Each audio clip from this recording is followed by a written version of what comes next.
कश्मीर चुनाव में रंग अब भरने लगा है। पीडीपी ने अपनी चुनावी बौछार यानी वादों की बौछार शुरू कर दी है। महबूबा मुफ्ती ने इतनी बौछार कर दी है कि शायद अब ये लगता है कि राजनीति में अन्य दल, नेशनल कॉन्फ्रेंस और कांग्रेस का तो गठबंधन है ही है, और जो भी पैंथर पार्टी और तमाम सी पार्टियां हैं उनको भी, बीजेपी को भी अब वादों की बौछार करना पड़ेगा। जहाँ तक महबूबा मुफ्ती का सवाल है तो उन्होंने सबसे पहले अपने जो चुनावी वादों में जो शुरुआत की है वो उन्होंने कहा है कि बिजली की 200 यूनिट हम प्रति व्यक्ति को यानी हर घर को 200 यूनिट बिजली फ्री देंगे।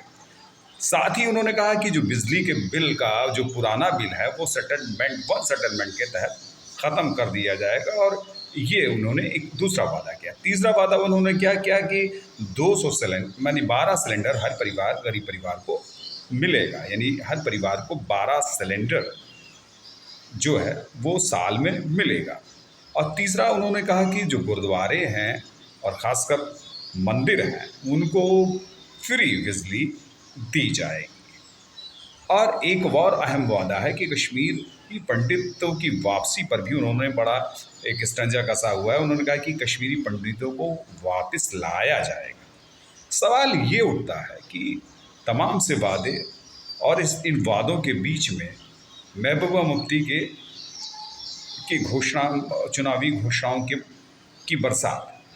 अभी तक कश्मीरी पंडितों पर, खासकर जब से धारा 370 ख़त्म हुई और 35 से लागू हुआ, अभी कश्मीरी पंडितों के लिए सवाल तो बहुत कुछ किया गया, लेकिन अभी तक जो आम जीवन में है और ख़ासकर धरातल पे है, अभी कुछ फैसले उतर नहीं पाए हैं कि उनको फिर से वहाँ पर स्थान मिलना शुरू हो जाए, कश्मीरी पंडितों की वापसी हो जाए।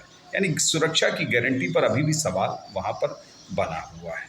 तमाम से इन मुद्दों पर आज महबूबा मुफ्ती के सारी घोषणाओं के बाद अब ये लगता है कि महबूबा मुफ्ती के अंदर यानी पीडीपी को आगे बढ़ाने के लिए, पीडीपी को सत्ता में लाने के लिए ये घोषणाएं आगे के लिए राह तय करेंगी। हालांकि नेशनल कॉन्फ्रेंस और कांग्रेस के गठबंधन की जुगलबंदी भी अब बयानों पर नज़र हमने रखी हुई है, लेकिन उनकी जुगलबंदी क्या करती है। लेकिन मुख्य लड़ाई 3 दलों की है, जो कि को बीजेपी और ख़ासकर घाटी का जहां सवाल है वह नेशनल कॉन्फ्रेंस और कांग्रेस का अलायंस और पीडीपी के बीच कड़ी टक्कर हो